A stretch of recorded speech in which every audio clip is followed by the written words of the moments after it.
Alright guys, so andito ako ngayon sa Ocean Park. Late na ako nakarating dito, 4:30. Kasi galing ako sa Wing Ongping 360.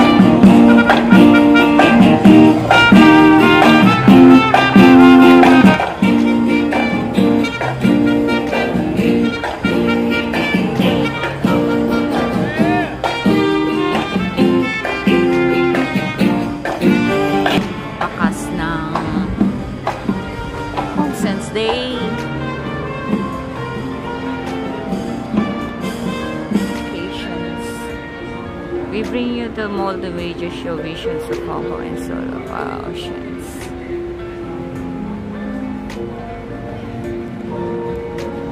And this is naman the Grand Aquarium here in Hong Kong. The Grand Aquarium brings you and your family on a multi-sensory journey from the shore to the darkest depths of the ocean. At syempre, having in a nighttime, nakakaroon din siya ng perfect show. Last ng aking live here in Ocean Park. You will have the exciting opportunity to explore the myriad forms of life that call the sea home. And syempre makikita natin from full view with the sea cucumbers and starfish to the spectacular right tunnel when you can view the profoundly beautiful ecosystem surrounding coral reefs.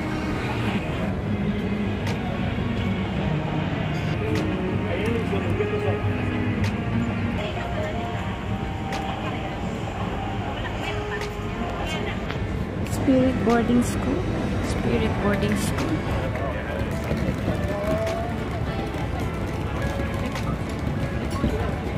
Kaya kung gusto mo magpa-guhit ng face, ayan, gagaling nilang mag-makeup. Painting service 180.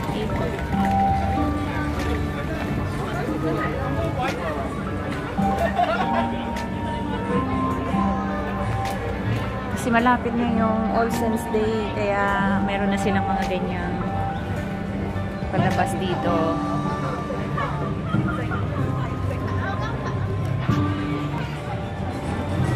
For instance.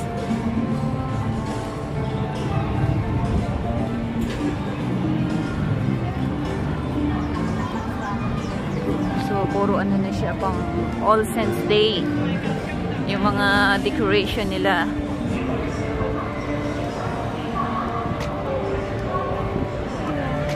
Alam nyo ba guys na every time na nag-birthday ako at pumunta ako dito sa Ocean Parks, so laging nakakasabay yung Halloween decorations, yung makeup or face na magmukha kang ghost, something like that. So from day to night, syempre yung Hong Kong bewitches with its myriad of Halloween festivities na nakita naman natin kanina habang tayo nagdadaan, maraming mga decorations. At syempre, lahat ng mga pumupunta dito ay talagang hindi nila ito pinapalampas. Kasi nga, top ways to experience thrilling Halloween fun, of course, sa Hong Kong. At syempre, mayroon silang darating na Halloween parties or Halloween movie o festivities inside in Hong Kong. Kaya ginaganap nila. But of course, hindi na natin maabot yan dahil October 31 ginaganap na yon. And syempre, masaya na yung mga tao pang pumupunta doon kasi ini-enjoy nila yung Halloween party dito sa Hong Kong. At syempre, kami kapag we have time naman, so outside here, especially sa mga bar sa Lan Kwai Fo, yearly, talagang maraming mga parokyan na pumupunta doon with different costumes. At kaya nga dito sa Ocean Park, nakita natin na kahit mga kalalakihan, they are wearing costume for Halloween. Like this men. Yeah, syempre. So, I'm not staying here longer here in Ocean Park kasi nakarating ako dito is 4:30 na. And I need to register din dahil yun na ngayon ang patakaran. So, yan.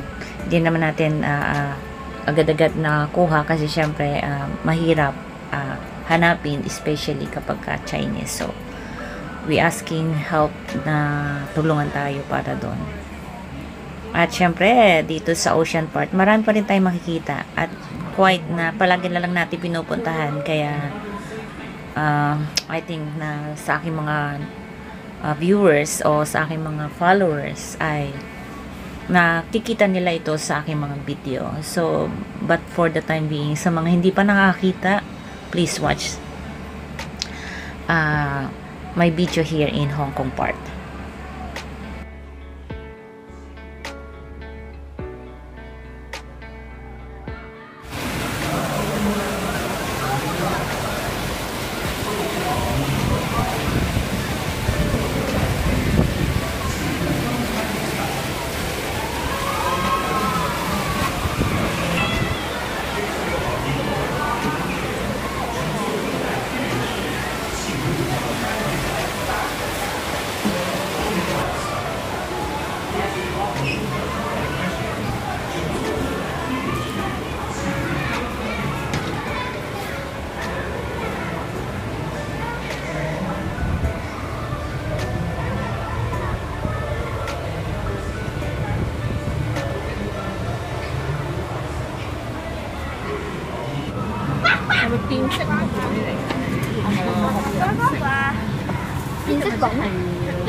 Poison dart bra.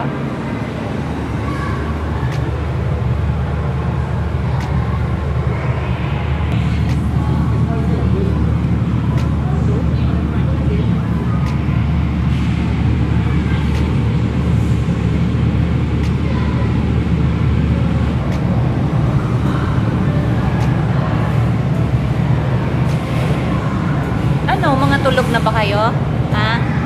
Maglangoy na kayo, huwag na kayo matulog. Kasi paalis na kami. O, yan o. Lutang-lutang na lang kayo dyan. Tamad-tamad nyo. Ang daming fish, guys. Tulog na sila. Alas 6 na kasi ng gabi, kaya it's time for them to sleep na. Ayan, nagmamadali na rin tayo. Hello, tilapia. So, flooded forest pest. Vegetarian paradise, the amazing flora Amazon, the mini Amazon. So, yan, knife fish. Oh, knife fish pala siya. Kasi yan, ginangat-ngat niya yung kanyang, yung kahoy, guys. Oh, knife fish pala siya. Okay. This one naman here is ayan, different kind of fish lang. May tilapia, may yellowfish. Mostly tilapia siya. Okay. Oh, ito daw ay blind cave tetra. So, blind cave tetra siya. No way out. Sabi nga, fresh water nilang bahay aquarium, no? Look at that, guys. And, syempre, nandito tayo sa kung mayroong maliit-liit. So, taranan! Big fish! Look at that, guys. Ang lalaki nila, oh. Sobrang laki nila. Giant fish. Snake. Ang laki, oh. Snake.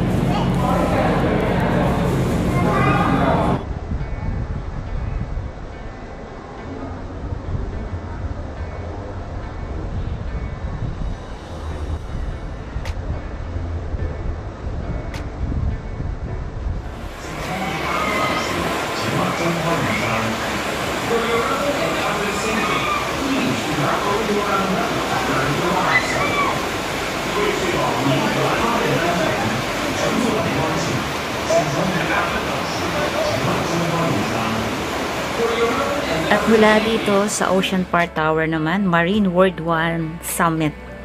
Syempre, nakikita natin dyan sa ibaba ang hindi pangkaraniwang tanawin na nagmumula dito sa ating kinaroroonan.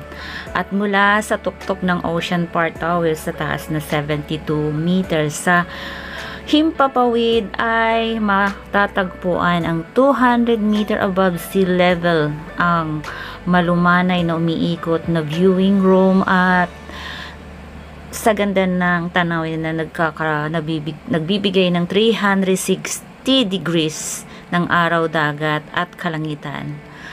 At syempre iniikot nito ang bilang isa sa pinakamataas na observation tower dito sa Ocean Park, Southeast Asia, na makikita ng lahat ng mga visitors at syempre yung mga side ng Aberdeen at ang mga malalayong isla.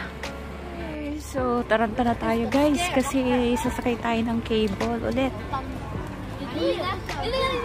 So, ngayon kasi malapit na yung All Saints Day or Piyestang Patay, ay dito sa Ocean Park ginaganap yung mga ganitong kababalaghan.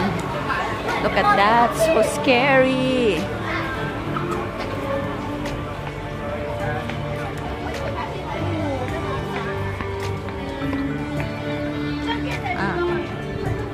May mga decorations na sila dito. So, mostly naka-costume. Ah! Scary! Lawit dila, lawit dila, lawit dila.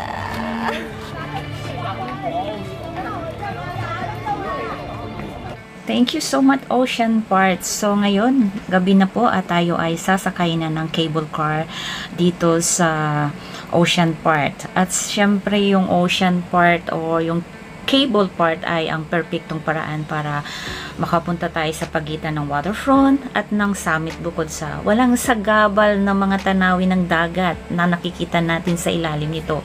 Hindi lang natin ito napapansin kasi gabi na nga po.